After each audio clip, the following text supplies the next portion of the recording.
Mais um Liga da Política começando, Ari. Mais um, e a gente aqui com muita disposição. Vou ter até o óculos, você viu? Vai parecer mais sério. Não tem grau não, mas... Olha pra Cecília. Olha pra Cecília. Estamos hoje aqui com Apóstolo Bernardo. Um papo muito bom sobre política, conservador, Sim. de direita. Presidente do Ministério Chamar. Assim que se pronuncia, meu chefe? Sim. Aí, tá vendo? Que em hebraico significa Deus presente aqui está. Então, que Deus esteja É. presente aqui nesse Deus nosso está papo de amigo. hoje. Amém, Maravilha. amém. Apóstolo, deixa eu lhe dizer. O Liga da Política. A gente só fala de política aqui. Maravilha. E política é tudo. Tudo. Tem gente que fala que religião e política não se mistura, mas não. Tudo é política. Futebol é política, comida é política, tudo é política. Religião, que é alimento para a alma, é política. Então a gente queria entender um pouquinho do senhor, assim, que lhe trouxe a este universo político e o porquê você hoje se coloca à disposição da política. Boa tarde a todos, né? Um prazer estar aqui com vocês, respirando essa atmosfera agradável e esse tema tão interessante, tão estimulador, que você chegou a 65 anos de idade e se sente estimulado por alguma coisa, então é sinal que é bom. É bom. Mas como todas as coisas, depende muito da forma como você faça, né? Eu digo que a internet é um instrumento de Deus, mas depende de como você a use. Então são todas as coisas, e a política também, e a religião também está nesse contexto. No começo da minha caminhada espiritual, eu fui chamado para essa missão com 40 anos. Né?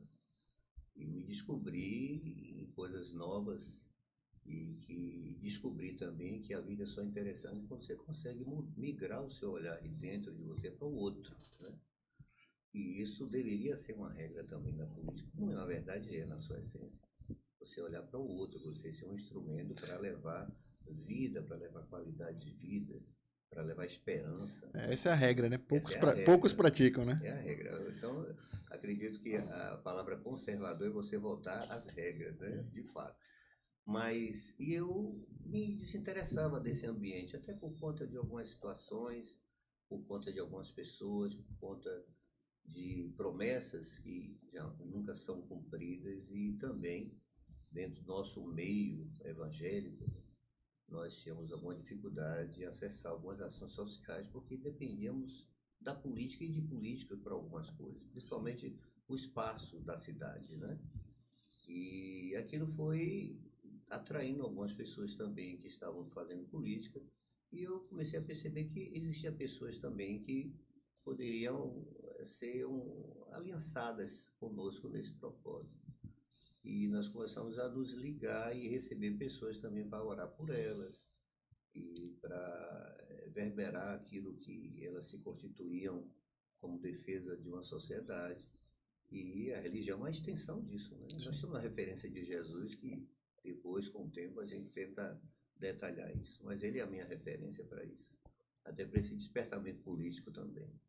E quando chegou um certo ano, no primeiro mandato, e foi o primeiro do presidente conservador, Bolsonaro, eu fui convidado a estar no escritório, tinha uma parceria com um colega que é um juiz aposentado, e ele muito ligado à política, e aí me convidou para fazer parte de um partido. Né? Esse partido estava também em alta por conta do conservadorismo, aquelas coisas que eu também não gostava muito. Qual partido?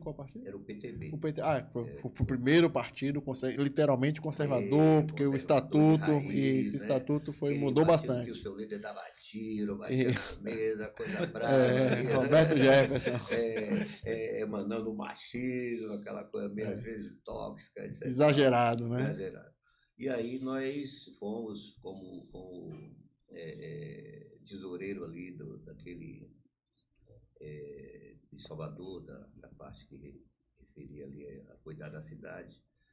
E as coisas foram mudando, os conceitos foram mudando, os princípios foram mudando, porque a gente se enraigou nos princípios, nos valores de defesa, de família, pátria, né? Liberdade, segurança. E eu vi que as coisas não iriam ter um fim bom. E como a gente demora muito de construir uma história, e em um minuto ela pode se desconstruir. E nós resolvemos sairmos à francesa, não brigamos com ninguém, não discutimos, e fomos caminhar a Já nossa caminhada. não era mais o seu roteiro, Não era. você seguiu. E aí, de repente, eu encontro um colega de faculdade, né? E muito amigo, ele também estava comigo fazendo uma assessoria jurídica nesse partido, e também saiu junto comigo nessa situação. E ele fez assim: olha, tem um candidato, um amigo meu, que ele está com a pretensão para ser deputado estadual. E como é que você pode nos ajudar? Eu falei: poxa, meu amigo, eu estou bem cansado disso, eu acho que eu... Não, acho que nada. Você... E aí marcou o encontro do café com esse rapaz, que hoje é um deputado eleito, né, estadual. Eu falei: mas ele é muito menino, ele é muito novo, ele está confiando com aquela especificação que tinha na época da ditadura, que prendia arroba estudantil, eu nunca esqueço desse termo. E aquele estudante que vai ler o manifesto de Karl Marx e se empolga, e arroba estudantil, prende o sujeito. E eu disse: ele tem arroba estudantil, mas o cara é bom, ele passou aquele, ele inspirou aquilo. E eu fiz: olha, eu vou estender mais esse desgaste aqui, eu vou ver o que é que dá. E aí comprei a causa e a gente começou a fazer reuniões com liderança para explicar a liderança o que significa política e o cristianismo, né? Como se envolve essas duas coisas, como tem algumas anuências a questão de você olhar a política ou olhar cristão, e olhar a política, olhar o cristianismo com olhar político também, né? As duas coisas se anulam, tem anuência. E aí ele terminou a campanha e o menino foi eleito. O menino é o Diego Castro. É o deputado Diego Castro, né? Grande deputado. E aí eu fiquei assim muito feliz, porque ele me representava, né? Ele representava minha família, representava meus filhos, meus netos, né? E o discurso dele... Aí você que estava desacreditado da política, Poxa, voltou a acreditar falso, por conta de Diego. Aí ele diz assim: apóstolo, você é uma bênção na minha vida, você não sabe que você é que é uma bênção na minha vida. Você só está retribuindo, Eu né? só retribuindo, tentando retribuir, porque favor é difícil você compensar, né? Você tenta, né? Mas nunca é a mesma coisa, como ele vem. E aí eu estava viajando com minha esposa de férias e recebi um telefonema do colega, né? Do doutor Diego Bisset. E ele disse: olha, vem aqui, a gente vai fazer parte dessa política aqui, vamos continuar. Filho, vamos continuar. E aí conversa vai, conversa vem. Eu disse: olha, eu faço o seguinte, eu assumo, porque nós temos a igreja também de Dias d'Ávila, eu assumo uma política a nível assim de tentar trazer isso e ver participantes que queiram se lançar como vereadores e administrar essa política do gabinete. Eu pensar na estética política do gabinete, não pensar em partido, né? E, de repente, surgiu uma situação aqui em Lauro de Freitas, que eu sou morador daqui já tem 20 anos, que eu moro em Lauro de Freitas. E aí ele fez: não, nós não temos ainda um candidato como vereador lá. Eu vou ver se eu vejo alguém. Ele fez: não, mas nós já vimos. Ah, então me perdoe, eu não sabia. Não, mas é você. Eu fiz: eu. Agora, apóstolo, antes da gente chegar na política propriamente dita, conte um pouco pra gente a sua história na fé, né? Sim. Hoje o senhor é apóstolo, missionário que vai aí pelo Brasil e mundo inteiro pregando o evangelho, a palavra de Jesus. Como é que foi isso? Como é que o senhor chegou a ser apóstolo? Quantas igrejas o senhor tem? Onde é que ficam? Conte um pouquinho pra gente. Da mesma forma como a polícia chegou até em mim, sem querer. Eu estava, isso aí é uma visão, e isso não repercute em que as pessoas creiam piamente nisso. É um sentimento meu, é uma experiência minha, né? Eu era meio não ateu, né? Mas era meio ignorava essas coisas, né? Minha mãe foi freira, né?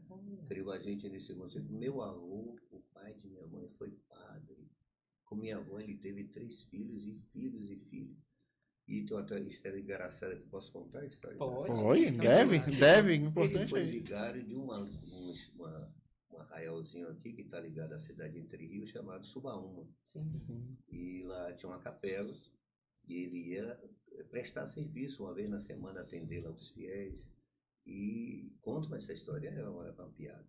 E ele ficava em cima dessa capela, na parte superior, e embaixo ficavam as beatas. E ele, já que tinha essa tendência assim, ele chegava de cima e gritava, suba uma. Aí ia subindo, aí o nome do lugar seria suba uma. Mas enfim, e eu tinha aquela veia, nós somos criados desse conceito de respeitar Deus, de obedecer, de cuidado com o mal, não se junte pessoas que não prestam. Então, aquilo valeu muito, porque aquilo foi o norte, né? Eu me lembro em situações mais adversas possíveis. Tinha aquele sensor gravado ali, olha, e aquilo evitou que eu entrasse assim, em situações difíceis e até de se recuperar. Sim. Mas enfim, e eu estava em casa, eu tinha chegado em casa e eu gostei muito de ler. Tinha uma revistinha que eu aprendi com meu pai a ler, chamada Seleções. Lembro dela. Lembro dela. E aí eu estava lendo aquela revista, tinha uma reportagem interessante, e eu cochilei, né? Tinha uma poltrona, aquelas cadeiras do papai, né? Eu cochilei ali, e aí tive um sonho, né? Sonhei que eu estava num lugar muito bonito, as pessoas assim, sorrindo, felizes, todas vestidas de claro, creme, branco, e eu estava muito triste. E eu não sabia, essa tristeza estava localizada, eu sabia porque eu estava triste, mas eu queria falar com alguém que eu estava triste. E que aquele lugar, por mais bonito que fosse, não estava sendo interessante para mim. Aí foi passando um homem assim, um senhor, eu falei assim, moço, eu queria falar com Deus. Não, primeiro ele disse assim, moço, onde é que eu estou? Ele fez, não, você está num ótimo lugar. Esse lugar nem todos vão poder estar aqui, mas você está. Perdão. E eu disse assim, mas eu preciso voltar. E ele disse, não, voltar você não vai poder mais aqui. Chegou aqui, não volta mais. Eu fiz assim, mas veja bem, eu tenho 2 filhos, ainda adolescentes, novos, né? E que minha família é humilde e muito pequena, então não tem quem possa dar aos meus filhos aquilo que eu pretendo e aquilo que eu não tive. Então por isso eu preciso voltar. Ele disse, não, voltar não vai poder mais. Então eu queria falar com Deus, né? Puxei para a instância superior. Para quem resolve, né?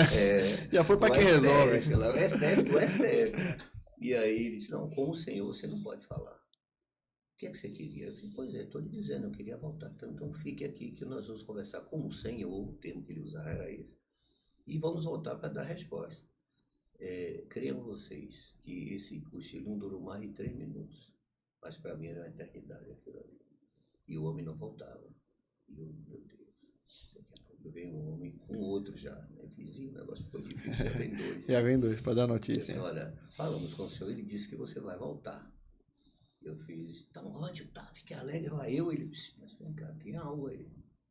Ele disse, é uma contrapartida. Eu falei, não pode falar, eu faço qualquer negócio. Tá, quero voltar, então fazer qualquer negócio.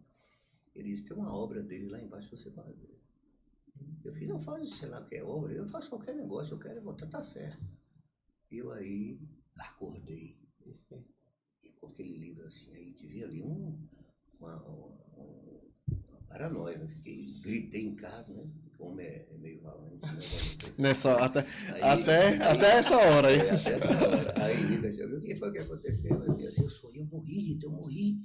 Cadê meus filhos? Aí entrei assim no quarto, aí eles estavam dormindo. Eu falei, meu Deus, a coisa foi tão real, meus amigos, que eu fiquei com medo de dormir e acontecer de novo, eu não voltar mais. Então eu amanheci o dia em pé na janela, vendo o dia clarear. Foi muito real. Pensando naquele sonho de 3 Eu minutos. saí para visitar, um cochilo de 3 minutos. E aí, esse cochilo de 3 minutos me valeu a mudança completa da minha vida. E não somente da minha família, de todos aqueles que estão à minha volta. Sim. Que hoje eu posso dizer assim, eu e minha casa servimos ao Senhor. E eu fui o primeiro, porque talvez se minha mulher fosse a primeira, eu jamais iria. Coisa de mulher, se vira aí. Mas foi, Deus, ele é perfeito. Sabe o que faz. E aí eu comecei a sair nesse dia, só para concluir, saí aqui para visitar um cliente. Quando o cliente me convidou no final da conversa, né? Era uma causa lá que ele tinha que resolver. Ele fez, eu convido você para um jantar. Eu fiz, onde é o jantar? No Hotel Meridian, naquela época de Hotel Meridian. Eu fiz, porque a praia da gente, né? Eu fiz, tá bom. Aí eu fui lá pontualmente, dia de quarta-feira, 19 horas, né? Vesti uma roupa bacana e fui lá a prestigiar o convite do meu cliente, muito importante esse cliente para mim. E aí eu vi umas coisas estranhas, né? Estava fora do meu habitat. Um sonzinho de um teclado, assim. fiz, olha, essa minha coisa. Já que o meu convidado não chegou até agora, eu vou embora. Quando eu fui saindo, o Foi chegando com meu cliente foi chegando. Eu fiz, você ia embora? Eu falei, não, eu estava ali esperando aqui. E aí ele foi e era uma reunião de uma associação chamada Adoneb, que é assim, a Associação de Homens de Negócio do Evangelho Pleno. Eles reúnem profissional liberal. Homem de negócio, desculpa, eu não Pleno, consegui né? entender. Do profissional pleno?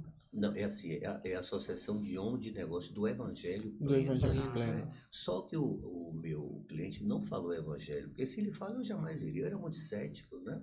E ele falou Associação de Homens de Negócio. E aí Mesmo depois do sonho dos 3 minutos. Não, foi depois do Falou, sonho dos 3 falou. minutos. Aquele sonho Sim. foi um sonho, foi um clique aí que abriu algum portal aí dentro aí. Mas não tinha uma configuração de um entendimento, o que poderia aquilo me remeter, né? Foi um fato. E as coisas foram se construindo, né? Entendi. E aí quando chegou, eu naquela reunião era testemunho de pessoas que tinham experiência com Cristo. Não se falava de religião, não se falava de nada, falava de cada um contar a sua experiência. Médico conversar com médico, engenheiro com engenheiro, então todo mundo estava aglutinado numa mesma ideia, né? Se é aquela concepção de rejeição que vem de primeira quando se fala de religião. E aí eu fui ouvir aquele testemunho e era a minha história. E eu cheguei a pensar que alguém tinha contado a minha vida para aquele preletor ali. E até os personagens eram identificados com os nomes bem similares. Eu saí de lá bem impactado. Me fizeram um convite, né, que fazem o chamado apelo. Você quer aceitar Jesus no seu coração? Sim. Vem aqui à frente. Eu fiz que nada, eu tenho uma reputação a zelar. Não posso me expor nisso, não. Isso tem quantos anos? Isso Essas- tem 25 anos. 25 anos.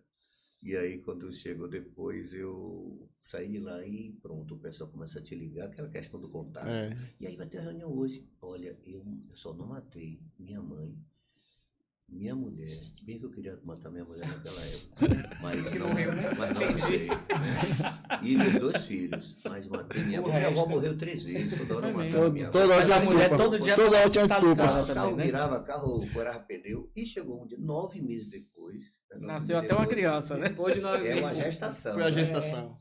9 meses depois, eu voltando para Salvador, eu tinha deixado o carro, eu fiz uma viagem, deixei o carro na revisão e voltei para Salvador. E quando eu cheguei aqui, cheguei uma sexta-feira, 6 horas da tarde. E eu disse, sexta-feira, 6 horas, eu vim para casa. A mulher vai ficar muito mal acostumada. Não, eu vou ligar para meus amigos aí, tinha um bar lá na Pires, uma ponte aérea. Sim, na Pituba. Era uma rua Entre a Mato rua- Grosso. Isso. E a gente aí se reunia lá, mas ninguém apareceu. Eu fiz, cadê o pessoal? Cadê as garotas? Cadê as amigas? Ninguém. Aí eu pensei, rapaz, eu não vou ficar fazendo nada, eu não vou naquela reunião. O pessoal disse que já tinha mudado, já estava no Hotel da Bahia, lá no Campo Grande. Eu vou lá, né? Pode de repente ter uma coisa interessante acontecendo. Aí vai eu para lá. Chego lá, já tinha começado a reunião. E aí eu fiquei, daqui a pouco fizeram um apelo. O testemunho bem parecido, parece uma perseguição. Essa área de família, né? E aí eu vou à frente. Quando eu vi à frente, quando eu vi, eu estava assim à frente com as mãos assim. Eu falei, meu Deus, se tiver alguém conhecido aqui, eu estou roubado. E fiquei preocupado com aquela minha impulsão ali, sem controle. Sim. E de repente eu recebi uma oração. A oração dizia assim, olha, a sua vida de hoje em diante nunca mais será minha. E eu fui para casa. Cheguei em casa, eu peguei um carro num táxi. Estou no táxi anestesiado assim. Aconteceu alguma coisa, será que eu vou morrer? Eu estou me sentindo estranho. E aí o motorista disse, doutor, eu posso botar uma música aqui? Você falou, não, rapaz, você pode até virar um carro, eu estou aqui, sabe? Onde você vai? Eu falei, eu vou para cá, dei endereço. E aí de repente começou a tocar a tal da música e dizia assim, tinha um refrãozinho que dizia assim, erga os olhos para os céus e a luz do seu amor me deixa tão feliz.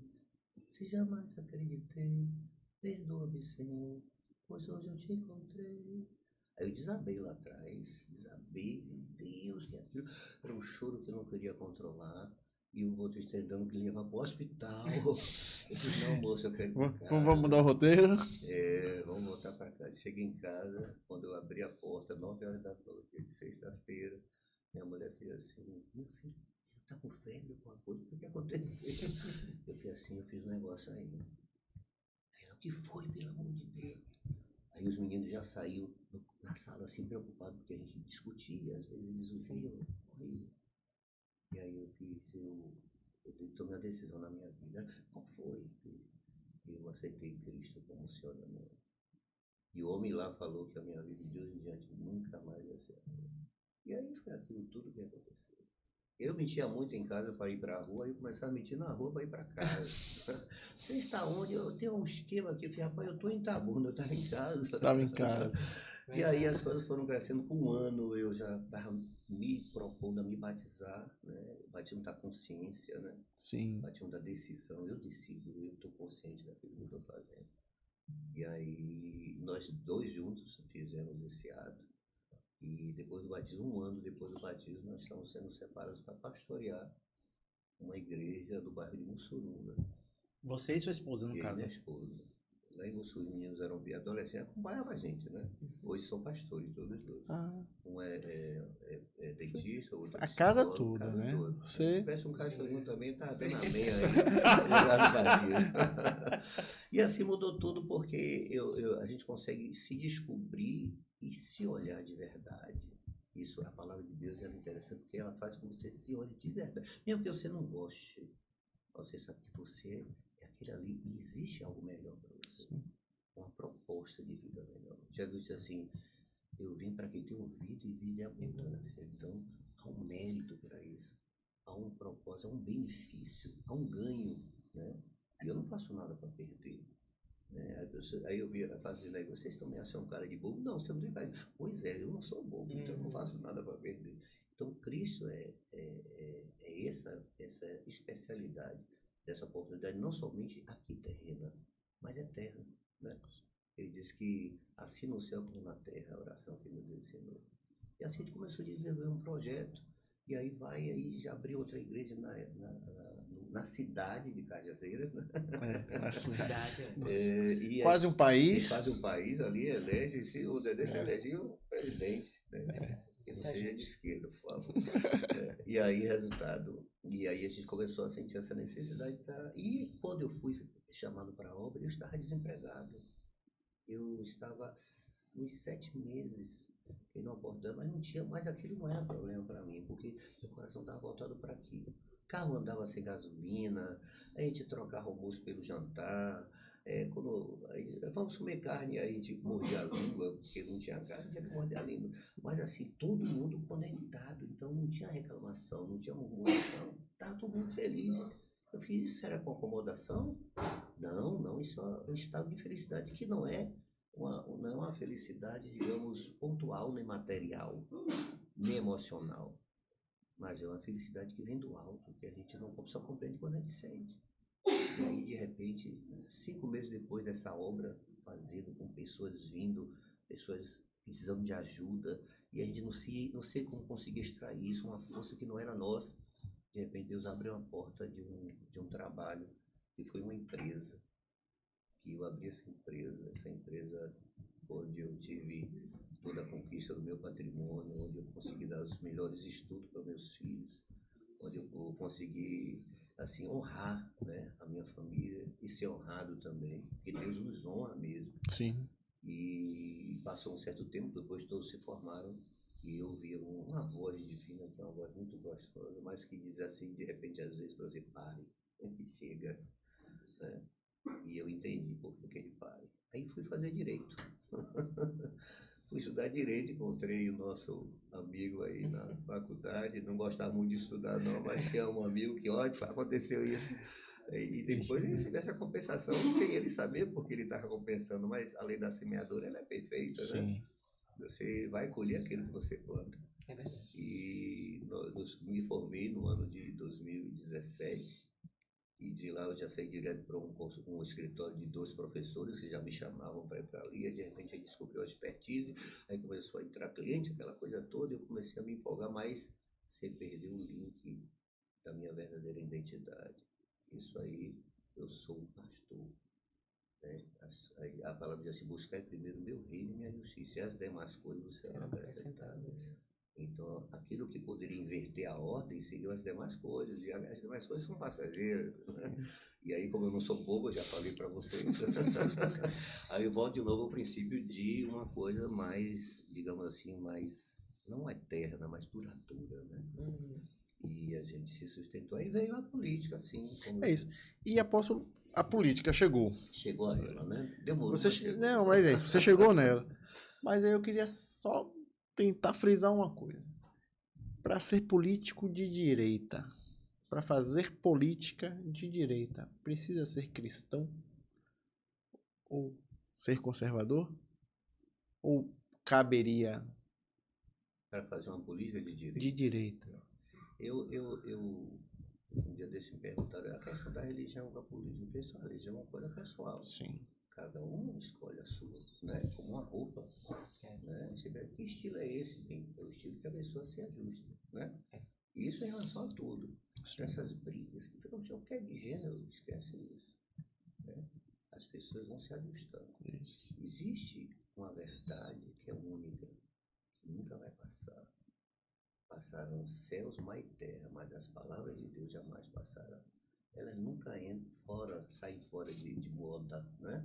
Nem gerações que vêm, né? Comunidades, estilo de vida, ela vai continuar a mesma. Por isso que ela tem, digamos, segurança jurídica, né? Porque os países de fora às vezes não gostam de investir no Brasil. O Brasil não tem segurança jurídica, né? A lei é criada hoje, de repente amanhã é muda. mudada, né? E a palavra de Deus não, ela não muda. Mas ela se flexibiliza, ela vai acompanhando a perfeição da palavra, que ela vai se ajustando com o tempo, ela não envelhece, né? Sim. É verdade. E isso nos deixou assim muito confortável para falar do amor de Jesus a quem quer ouvir, né? A quem precisa ouvir. Jesus falou para os seus discípulos que o ministério dele não era para os sãos, porque os sãos não precisam de médico, os doentes. Então é aqueles que sentem, eu preciso de cura, eu preciso de sentir paz.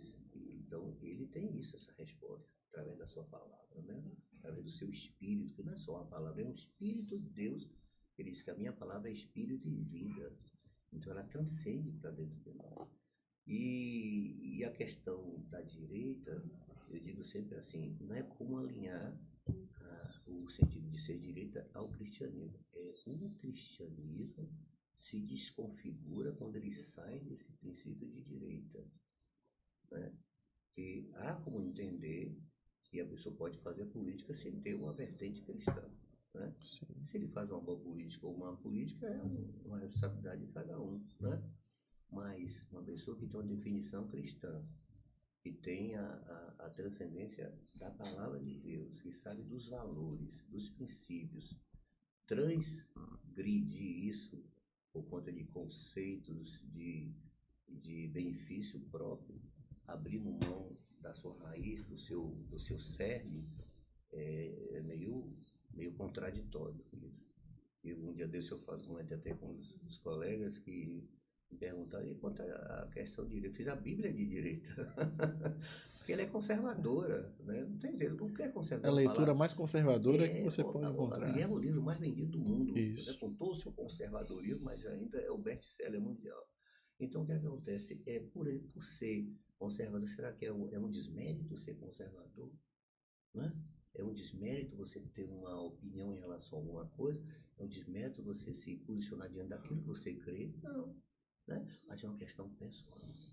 Até como cristão a gente não entra nesse dispositivo de tentar alienar o cristianismo com a política, ou a política conservadora, né? Isso é quem se define. Então tem muitos que estão diante de uma bandeira cristã, mas não estão definidos como cristãos, né? É uma forma de utilizar, eu digo sempre assim, você pode utilizar... Ari pega no pé nisso. Ari gosta de pegar no pé Eu nisso. gosto, o senhor está chegando num tema que eu acho muito polêmico, porque às vezes pessoas que se dizem de direita se apegam a essa pauta, né? Aliam você ser conservador, a você ser cristão, a você ter uma série de designações, né? De orientações. Para o senhor, o que é ser conservador? Um político conservador? Como é que o senhor define? Um político conservador é aquele que conserva os seus princípios, né? Sim. Independente de qual seja. Eu acho que eu posso ser conservador sendo de esquerda, né? Sim. Eu estou conservando um princípio. Então, conservadorismo é o que conserva. O que é a verdade? Você está aqui hoje falando que essa mesa é de madeira. Eu vou votar daqui a 10 anos, você continua com a mesma posição. Essa mesa é de madeira. Porque a sua posição não vai, digamos, trazer prejuízo para as pessoas. Não vai ser injusta com ninguém. É uma posição que você tem que não vai ofender ninguém. É uma coisa que você crê. Então, conservadorismo é aquele que se mantém. Conservadorismo é ser de verdade. Você me pergunta em relação ao pessoal lá do gabinete, como você está? Os meninos são todos novos. Mas incrível, são meninos de verdade. Porque você passa 2 anos, eles continuam com a mesma pauta, mas assim, defendendo aquilo que eles acreditam.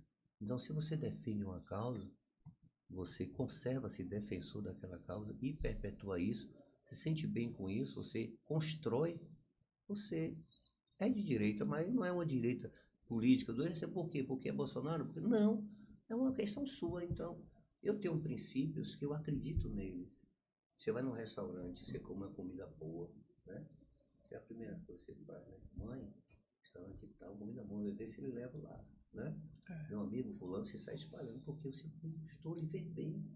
Então, é isso que a gente acredita. Aquilo que nos faz bem vai fazer bem para alguém também. Mas você não acha que a palavra conservador dentro da política, principalmente de direita, não ficou um pouco banalizada, não? Muito, por conta dessas questões da verdade relativa, né? Porque a verdade relativa é aquela que me satisfaz, é aquela que somente a mim me agrega. Não importa se ela está fazendo mal para você. Agora, se você pegar a palavra de Deus, que é conservadora, como a gente falou aqui, disse assim, qual é a parte dela que faz mal a alguém? Nenhuma. Não tem nada que vai... Pelo contrário, ela é perfeitamente justa, né? A palavra é vida para todos, né? Independente de causa, independente de credo, independente de gênero, de qualquer coisa. Então, eu estou aberto, eu sou sempre aberto a conversar com todos. E sem rotular a questão de escolhas, nem políticas, nem de gênero, nem de culturas, né? Por quê? Porque todos têm essa liberdade para ser assim. Esse discernimento que você está tendo, o senhor não acha que isso desagrade também a um certo nicho dessa direita conservadora, não? Que vai de encontro a dizer tudo aquilo que eles supostamente pregam por conveniência política? Claro que vai, mas você, quando se posiciona em relação ao que você acredita, pode ter certeza que você não vai constituir muitos adeptos, né? Porque a verdade, ela incomoda. A verdade incomoda para aqueles que se satisfazem dessa verdade como pontualismo, né? Nesse momento ela é atraente e útil para mim. A partir daqui ela não é mais, então minha verdade mudou. Mas aquele que conserva a sua verdade, ele vai ser rejeitado.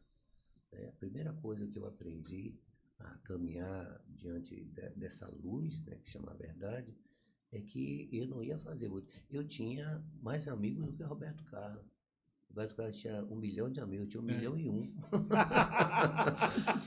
Mas todos sumiram. Mas no dia do Ponte Aérea não tinha ninguém. Não tinha ninguém. Sumiram todos. Não foi por acaso que eles não foram. Mas assim, não porque eles não eram amigos, na verdade nunca foram. É a questão do oportunismo, né? E aí o que acontece? Você se conserva aquilo. Então eles ficam pensando que aquilo é um momento seu, que aquilo vai passar. Mas quando não passa, você vai, assim, sendo como uma luz incomodativa para alguém. Eu não sou a verdade que está na gente. Entendeu? Como a sua. Então, aquilo cria esse separatismo e essa resistência. Mas a gente, né, quando perguntaram a Jesus assim, quem é você? Ele fez assim, eu sou a verdade. E aí aquela resistência, aí Pilatos fez assim, o que é a verdade? Por quê? Porque a verdade do conceito romano era uma verdade de guerra. A verdade era de quem estava ganhando. Quem ganhava a guerra era quem era de verdade, quem perdia não era. Então veio, é uma coisa etimológica, né? Que vem Indo nesse tempos. conceito de verdade, de conivência, né? Hoje em dia nós estamos num governo de esquerda, do PT, outrora, né? Até 2022 Sim. éramos um governo de direita, no governo Bolsonaro. Como é que o senhor avalia esse processo de migração, né, de um governo para o outro, sobretudo nessa ótica conservadora, em que muitos que se diziam conservadores, Deixaram de hoje, ser. pela conivência, deixaram de ser? Como é que o senhor avalia esse processo político, dessas mudanças? Entende uma palavra que diz assim, aqueles que perseverarem receberão a coroa da vida. Essa mudança foi muito boa pelo motivo mais importante que para mim, eu acredito, caiu muitas máscaras, né? Das pessoas que estavam aproveitando uma situação, mostraram que aquilo era só um aproveitamento. Poucos, porque na verdade, quando Cristo diz assim, muitos virão a mim e me dirão, eis que fiz as tuas obras. Né? Aí Jesus faz assim, não vos conheço, você não fez as minhas obras, você fez as suas obras. Né? Então isso é um divisor de águas. Ele está dizendo que muitos, porque é a maioria. Então poucos. E o propósito do plano divino de Deus não é para todos, é para aqueles que creem. Deus amou o mundo inteiro, o mundo, todos, né? E entregou seu filho para esse mundo. E ali ele fez o quê? Ele fez deu uma resposta elitizada. Não é elitizada não por nível, não por nada, não por raça. Aqueles que creem e os que não creem. Os que creem se conservam. E os que não creem, eles são volúveis, são voláteis, né? Então, aqueles que creem não perecerão, mas terão vida eterna. Entendeu? Então, assim, essa mudança, muitas pessoas, minha mudança, o pai faz isso. Mas toda mudança é boa, para despertar muita coisa. A Bíblia tem uma palavra, eu sempre me referindo pela Bíblia. Todas as coisas cooperam para o bem daqueles que amam a Deus, daqueles que são chamados segundo os seus propósitos. Então, aparentemente pode ser uma coisa ruim pelo conceito de política, de esquerda e direita, mas no final, o final das coisas é melhor do que o começo dela. Entendeu? Então, assim, essa mudança, na minha ótica, de ver que também há uma resistência dentro daquele como é que chama, meu Deus? Aquela questão dos partidos que eles estão, o centrão, o centrão do conservadorismo, né? Há aquelas vertentes, eles não se conservam, na verdade, né? E tanto assim que a gente não discute a questão do partido, discute assim, a política de quem? Ali do gabinete nosso. Então a gente se conserva nesse conceito. Isso. E por aí a gente está progredindo, mas a mudança foi muito boa. Toda mudança é boa porque ela separa as coisas, entendeu? Ela coloca tudo no seu devido lugar. Então foi muito bom nesse aspecto, porque mostrou exatamente o que você me compartilhou. E muitos que se colocaram conservadores por conta da ocasião, né? Eles migraram. Quando não foi na luz, foi no oculto, né? Quando não foi na transparência, foi no secreto, né? E aí, de repente, a gente hoje já consegue ver quem é quem e com quem a gente pode se aliar, né? Para discutir o quê? Um propósito. Pronto. Então a gente não tem que olhar o que é que o outro está pensando. Eu tenho que olhar o que eu creio. Né? E se eu creio for verdade, ele vai prevalecer. E na sua crença, o que o senhor pensa sobre a questão do radicalismo político, né? Nessa mudança agora de governo, sobretudo, essa ótica, né? O que é que o senhor avalia sobre esse radicalismo político, sobretudo da direita conservadora? Você acha que ajudou, que atrapalhou? O que é que o senhor acha sobre isso? Ajudou nada, o radicalismo não ajuda nada, né? O radicalismo, até eu digo assim, que cada parte tem o seu radicalismo, né? Sim. Se especificando de direita, muitas decisões foram mal tomadas, né? Muitas palavras foram infelizes, né? Muitos conceitos foram, digamos, foram pobres, foram raquíticos, não acrescentou. E porque a gente está sendo também dirigido, a gente acompanha com homens, e homens são falhos. Eles não podem negar-se essa imperfeição, né? Quando a palavra diz assim, e olhando para Cristo, caminhando a cada dia na varonilidade perfeita. Então essa perfeição é como a luz da aurora. Ela vai acrescentando no dia até chegar o centro, que é o meio-dia, onde a luz está perfeita ali. Então, assim a humanidade precisa se entender. Então você chega com alguém e alguém se coloca como a razão, como a perfeição, como o certo, isso é perigosíssimo. Isso produz um radicalismo. O radicalismo é pernicioso, principalmente para a sociedade. Porque você vai gerar ali uma visão de um herói que você não é. As pessoas estão carentes disso. As pessoas estão necessitadas disso. Então, quando ela vê essa ideia e que alguém pode defender o seu, o paladino da justiça, Tenha medo. perigosíssimo, né? Porque há uma frustração muito grande, né? E também quando você chega num parlamento, você tem que sentar, você tem que negociar, você tem que ouvir, né? Sobretudo ouvir. Sem se corromper, sem ser indigno Isso. àquilo que você acredita. Então você vai dar espaço para o outro, porque se você pensar em fazer política por conta da sua ideia, por conta daquilo que você quer chegar, sem olhar as pretensões das partes, essa política ela é nociva. Ela não é uma política sadia e nem divina. Como é que o senhor vai... Eu ia falar, e por falar em radicalismo, vamos falar de Lauro de Freitas? Era isso que eu ia entrar. Porque chegamos em Lauro de Dá Freitas. sentido essa longa Eu tô chegada. indo. Porque nós estamos vindo de Aí tá Salvador. falando Já que tá caminhando. Vem a veia paralela super engarrafada, lá onde fez impraticável até chegar aqui. No Então centro. nós demoramos porque Lógico, existe precisava chegar. um sentido para essa demora. Tá certo. E aí eu tiro pelo os conservadores de Lauro de Freitas e pelos seus representantes, né, e que não conseguem ainda beber deste conservador mais tranquilo, mais, né? Por que você, assim, conseguiu enxergar em Lauro de Freitas esse espaço, já que a gente tem assim, a doutora Raíssa aqui teve 18% dos votos, e isso não representa, por exemplo, da Câmara de Vereadores, você não tem isso, 20% de conservador. Verdade. Então, assim, se você tirar este peso, essa medida, hoje toda a oposição são esses 20%. Toda a oposição, e não são todos conservadores. Com certeza.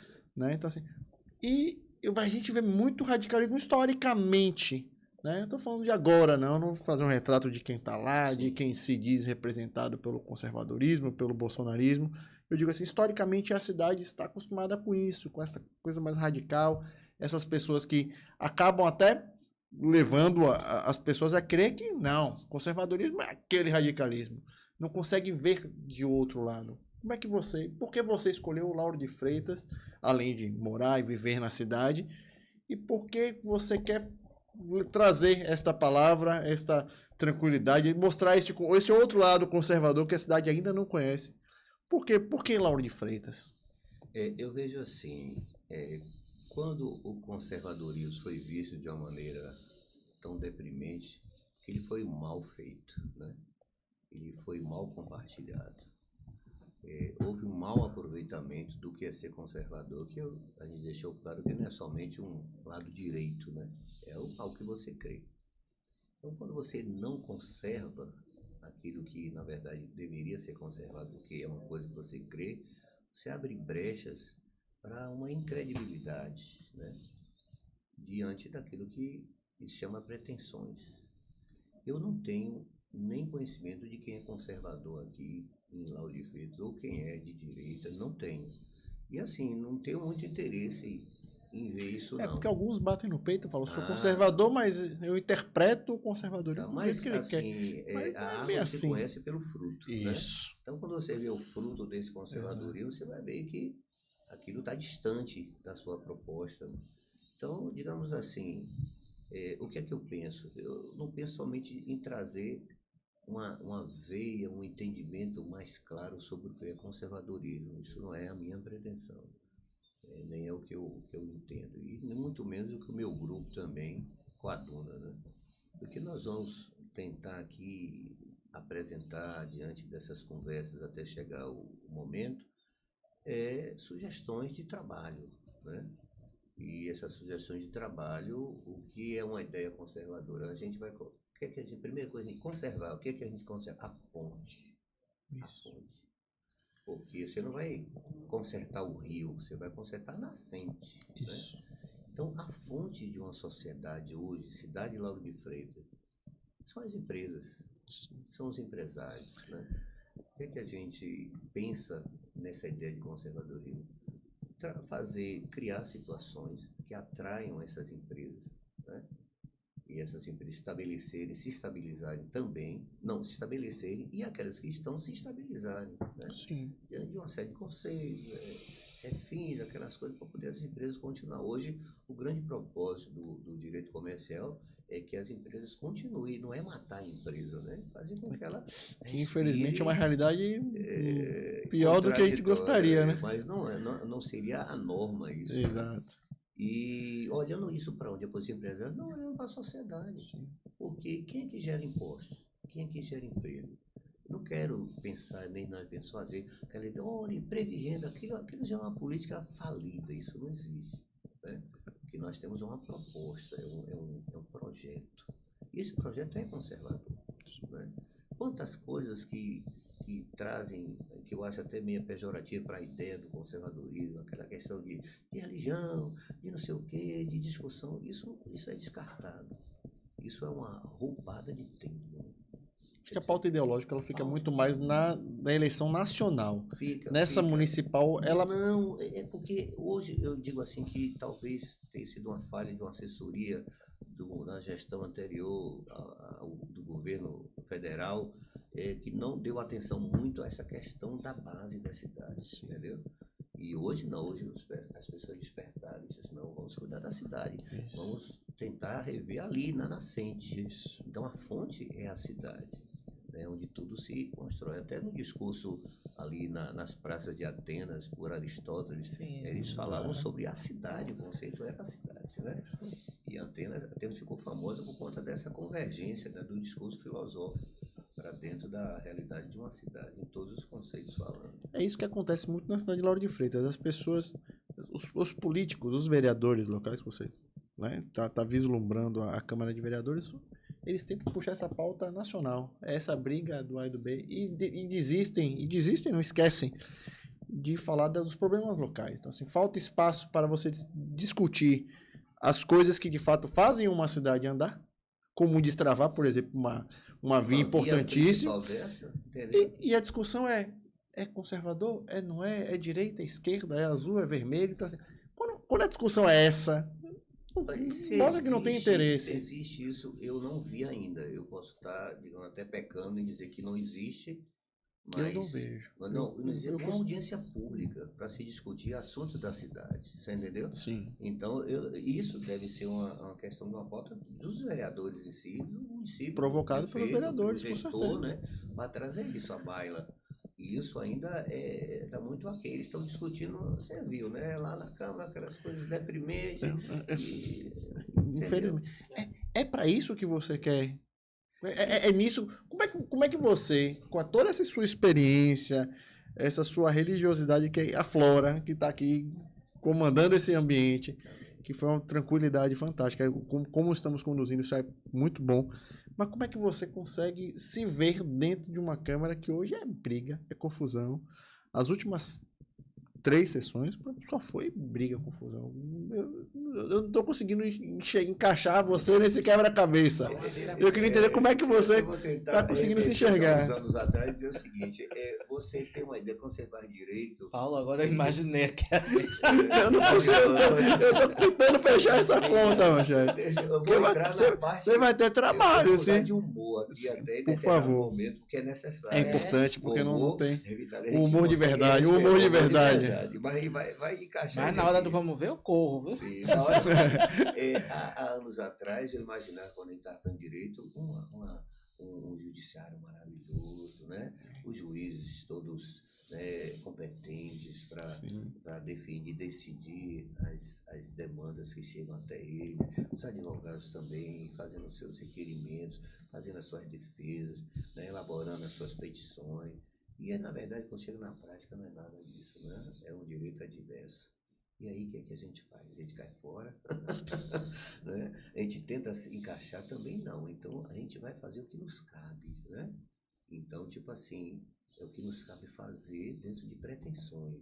Isso. Aí vem a política e você entende essa ideia, como está o ambiente em si e como é isso é para mim, né? Diante de toda essa experiência, diante de toda esses fatos vividos. Será que eu não estou regredindo, não, gente? Será que, como diz lá na roça, estou colocando sarna para me coçar? Mas a gente se prepara para isso também, né? Tudo é um preparo. Muita oração, muita oração. Oração, muito jejum e muita prática, por exemplo, né? Que é o que acontece. eu voltei aos treinamentos, estou com um colega ali que ele está me ouvindo.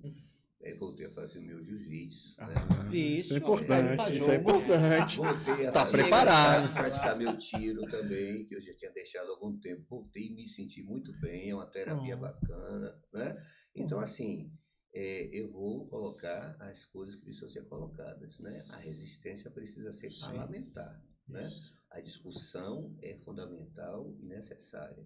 O que passar disso, né? Nós estamos prontos para poder resolvê-los também dentro do contexto. Essa é a parte de humor, né? Assim, eu acho que tudo você tem que se preparar em tudo. Se você está decidido mesmo a encarar essa situação, é um desafio. Sim. Né? Sim. E todo desafio é arriscado. Você pega um drone, bota ele em cima de uma praia, você vai mais gente aonde? Na areia ou na água? Na areia. Então, muitos estão vivendo uma política superficial. Então, buscar profundidade daquilo que pode ser útil, que é criado para ser útil à sociedade, é necessário você mergulhar mais em águas profundas. Isso significa que você vai se desgastar mais, você vai correr mais riscos, você vai chegar um momento que você vai se cansar, mas tem uma vantagem nessas águas profundas que você pode chegar num nível, você vai deixar que elas te conduzam. Você perde o controle de ser do pé no chão, e aí isso aí entra a parte espiritual. Importante. Assim, os espirituais discernem espiritualmente de ninguém é discernido. E o vento sopra, ninguém sabe de onde vem e para onde vai. Esses são todos aqueles guiados pelo Espírito. E nessas águas profundas que você quer entrar, quais são as pautas que você vai trazer para discutir, né, como plataforma de trabalho sua de mandato? Eu citei algumas delas aqui, e outras a gente está elaborando em conjunto, né? Porque nós somos um grupo. Claro que o mandato, né, caso seja da vontade de Deus, vai ser meu, mas eu não chego sozinho. Né? Você está vindo com o apoio do deputado estadual Diego Castro, doutora Raíssa Soares, e do Bahia de Direita, não é isso? Do Bahia Direita. Eu sou pré-candidato do Bahia Direita. Né? Esse grupo Vem pelo PL. E provavelmente tudo digo pelo PL para dar, e como diz nas pautas, né? Vou com o relator. Sim. E o deputado Diego Castro é do PL e provavelmente tem tudo, e acho que já está praticamente definido que seja pelo PL. Mas essas pautas, né, que nós estamos começando a discutir, algumas já estão no meu contexto, é essa questão do apoio, né? A parte empresarial, que está muito esquecida, até muito apartada. Por quê? Porque a prefeitura hoje virou um celeiro de empregos. Né? Hoje você vê 70% praticamente da arrecadação da prefeitura está comprometida com salário. Com folha. E com folha de pessoas, né, que às vezes não estão presentes, meio assim, as presenças abstratas, né? E isso vai onerando. Então, aquilo que a prefeitura poderia fazer e deveria fazer, ela não consegue fazer, até por falta de recurso, por falta de verba, por falta também de pretensão, porque existe o investimento na política de poder, né? O poder se paga para você obter. E isso é ruim, é bom, não sei. Eu sei que tem uma consequência, e a consequência é a conta. Né? E a conta que nos interessa, né? É o cidadão, é o morador, é a família, né? Seja lá de que forma for, mas é uma família e ela precisa ter dignidade. E eu não gosto muito de falar sobre a questão da dignidade, por isso parece até aquela coisa que se via um discurso velho e vamos fazer dessa forma, e não, a gente temos uma coisa mais prática a apresentar. Nós temos uma ideia, estamos desenvolvendo um projeto de trazer, de atrair essas empresas, porque a cidade de Lauro é uma cidade boa, Sim. é uma cidade litorânea, né? Uma cidade que tem tudo. Uma orla fantástica. Tem Fantástica. cidade E você vê, quando eu cheguei aqui, eu fui passar um tempinho e terminei com 20 anos já. Né? As férias estendidas, né? Estendidas. E assim terminou estabelecendo igrejas aqui também. Né? Vocês estão em quais bairros hoje? Nós estamos hoje em Tinga, né? Já tem 18 anos. E tem 5 anos que nós estamos em Vila Praiana, mas aqui pertinho. Sim. Vila Praiana é uma região que precisa muito. E o né? trabalho lá é exaustivo. Na quinta-feira passada nós estivemos lá também, fazendo trabalho, já estamos fazendo já projetando uma ação social lá. Nós estamos na frente de um mercado lá chamado Mix, que é um movimento de gente, assim, parece um formigueiro. Mas assim, aquela carência grande. É na principal ali? Na principal e vira assim à esquerda, onde Sim. tem um mercado mix. E é isso que nos anima, o que dá a testosterona. Bernardo, e falando em poder, atualmente o PL está na base da prefeita Maima Gramacho. A gente tem 3 vereadores que são da base da prefeita, eles são do PL. Como é que está a situação do partido? Como é que vai ficar a partir do dia 6 de abril? Né? Daqui a um mês. Essa é a grande expectativa, né? Nós estamos recebendo aí essa semana a visita, né, do ex-presidente, juntamente com algumas pessoas, e a liderança do partido, ela deve se reunir de uma maneira mais maciça para tomar algumas definições, né? Nós estamos só esperando o que vai ser definido, principalmente nessas questões que desvincula a essência, né, o propósito partidário, né? É aquilo que nós estamos falando e foi muito bem colocado por você a respeito do usar o conservadorismo para algumas situações onde foge justamente dos princípios no qual ele se diz, digamos assim, aliado, né? A gente precisa definir o que as pessoas querem, né? Precisa decidir, é tipo assim, você quer o quê? Não defina assim, então siga o caminho ou continue. Mas é necessário que haja essa definição. E isso está indefinido ainda, porque isso ficou muito apartado. As pessoas estão voltadas para outras coisas. E isso é o início onde tudo precisa acontecer. Você precisa se definir qual é a sua bandeira, né? O que é que você deseja, qual é o seu projeto. Tem a ver com isso, né? Então a palavra diz que como pode 2 caminhar juntos, se não coadunam do mesmo princípio, né? Então o reino dividido ele não prospera. E depois desse probleminha, estamos de volta, Cissa. Vamos de volta. Como é que foi? Onde é que nós estávamos, Nós Cissa? paramos na minha pergunta. Vamos lá. Apóstolo, a gente tem visto nos últimos anos um crescimento muito grande, né? No número de cristãos no nosso país. E a gente sabe também que frequentar a igreja é uma coisa e viver o evangelho é outra, porque o evangelho é renúncia. Eu queria saber como é que o senhor enxerga esse evangelho mais liberal, digamos assim, e essas pessoas que utilizam, né, do evangelho para poder angariar votos, até porque se você não vive o evangelho, você não tem que estar, né, em cima dele pedindo voto e conquistando coisas em benefício próprio. Como é que o senhor enxerga isso? Na verdade, o evangelho ele é a boa notícia, as boas novas, né? Existe esperança, que a morte não venceu, né? E a perspectiva de vida é tão boa, a vida é tão boa, é tão de Deus, o maior dom de Deus, que ela é muito boa para ser limitada com a morte. Então ele veio falar, Jesus veio falar da cultura do reino, coisas que nós viveríamos fora dessa esfera, mas aqui a gente ia construir, né, essa decisão de eternidade. O homem natural ele já tem um desejo de eternidade. Vou fazer uma pergunta, quem quer morrer? Ninguém. Isso é Mas é a única coisa que tá todo mundo certo, né? A Todo única mundo já certeza- nasce com a certeza de Sim, que um mas dia morre, ninguém né? quer, Ninguém né? quer. Por quê? Porque existe uma essência dentro do homem esquecido de eternidade. Eu tô me lembrando que ontem eu vi a notícia de um velório excêntrico, né? Em Goiás. Você viu? Em Goiás, não. Não viu, não? Não. Qual foi? É um senhor de, eu acho que 95 anos. Fizeram o velório dele sentado.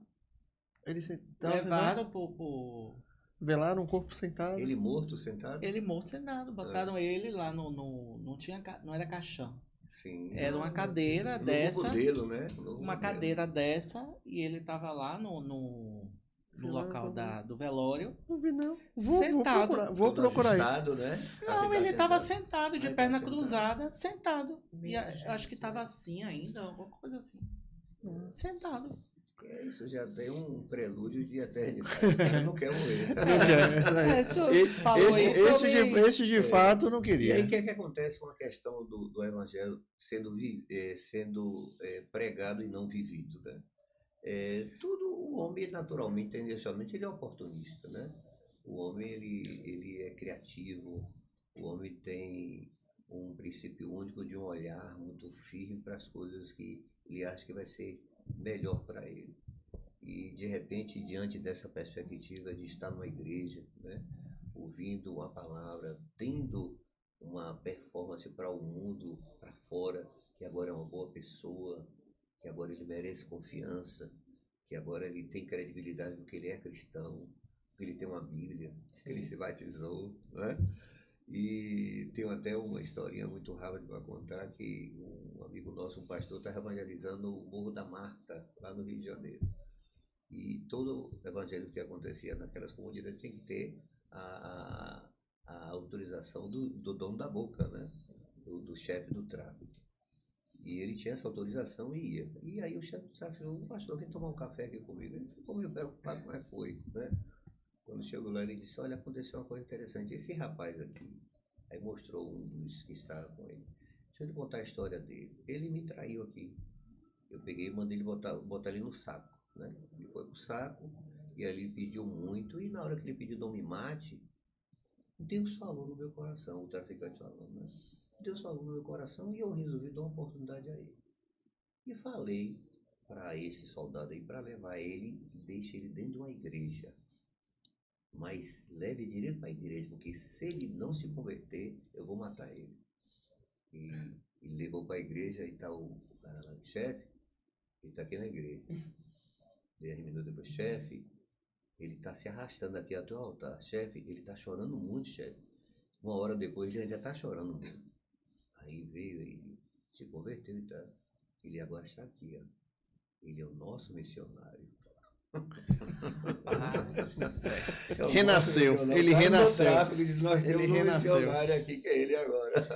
Imagina. Entendeu? Então, por que agora? Porque ele agora tem credibilidade, né? Porque ele está numa igreja. Então, tem aquele conceito, né? Que Jesus falou: olha, está o joio e o trigo. Não tira o joio, não, deixa o joio aí. Porque no dia da separação, eles serão arrancados um do outro. Se arrancar um do outro, morre. O trigo morre. Por incrível que pareça, o joio dá sustentação ao trigo. Ele suga o trigo, mas dá sustentação. O trigo, a evidência que ele tem frutos. E o joio, a diferença é que dá frutos. A semente dele é oca, né? O trigo não. E essa questão que hoje envolve uma concepção de uma sociedade religiosa, que é bom ser cristão. E cristão, né? Todo mundo hoje é cristão, todo mundo é religioso, todo mundo, né? Mas existe, Jesus aí fala e acaba aí, extermina aí uns 80%. Ele diz assim: aquele que quiser vir após mim, renuncie a si mesmo, carregue a sua cruz e siga-me. E só assim poderão ser meus discípulos, né? Então essa palavra talvez seja um pouco esquecida, mas há uma possibilidade que no meio desse contexto, muitos se salvem ainda, muitos consigam chegar ao entendimento, digamos, da verdade, né, do amor, né? Não é esse amor sex appeal, esse amor sentimento, é um amor que dá a sua vida pelo outro. É essa empatia, é isso que nos configura e que dá essa referência de Cristo ser a verdadeira bandeira do cristianismo. Maravilha, meu povo. E chegamos, Cissa, naquele Na hora momento ruim. que a gente não gosta. E existe aquela entrevista, né? E tinha muito com o Jô, né? Os eventos assim: Sim. se tivesse uma galera aqui. Se tivesse dissesse, plateia, o pessoal fazia, ó. O pessoal não reagiu, então vamos terminar. Ah, meu querido, eu queria lhe agradecer Eu que muito, agradeço apóstolo. muito bom. Viu? Um papo muito bom, esclarecedor. Acho que é importantíssimo pra gente. A gente precisa compreender, tem que ouvir as pessoas e ouvir você nessa tarde foi fantástico, foi maravilhoso pra mim. Eu me sinto muito edificado e assim, eu sinto a presença de Deus aqui. Porque Deus ele não se manifesta sozinho, ele diz: onde dois ou mais se reúnem em meu nome, e aí me manifestarei, né? Existe um propósito de Deus para a vida de cada um de vocês, e que essa descoberta, o tempo é de cada um, não adianta, não é por força nem por violência, é pelo Espírito de Deus. Com certeza todos vão chegar no seu lugar, né? Nós vamos tentar acrescentando alguma coisa de boa para poder acrescentar vida nas pessoas. Esse é o propósito. Maravilha. Sua rede social é Apóstolo Bernardo Cunha. É isso? Apóstolo Bernardo Cunha. Isso. Aí, antes de terminar, eu queria as suas palavras finais, só pra que gente bom. poder concluir Essa aqui. câmera aqui. Olha para ali para aquela câmera ali. E vamos bater um papo. Eu queria justamente ser um canal de bênção, né, para abençoar em nome de Jesus aqueles que nos ouvem, né? Essa rádio ela tem um trabalho também social de levar informação e isso é de uma vitalidade muito grande e eu glorifico a Deus por aqueles que se dispõem, porque levar informações, trabalhar nesse ambiente de mídia é dom. Né? Existe uma distância muito grande para o mérito, para que eles merecem aquilo que eles fazem. Isso em algumas profissões nós temos isso como uma referência. E que a vida de vocês seja cada dia mais abençoada, suas famílias. Você que nos ouve, reflita sobre tudo aquilo, não somente que ouviu aqui, mas que venham ouvindo no dia a dia e façam a sua escolha, tomem a sua decisão.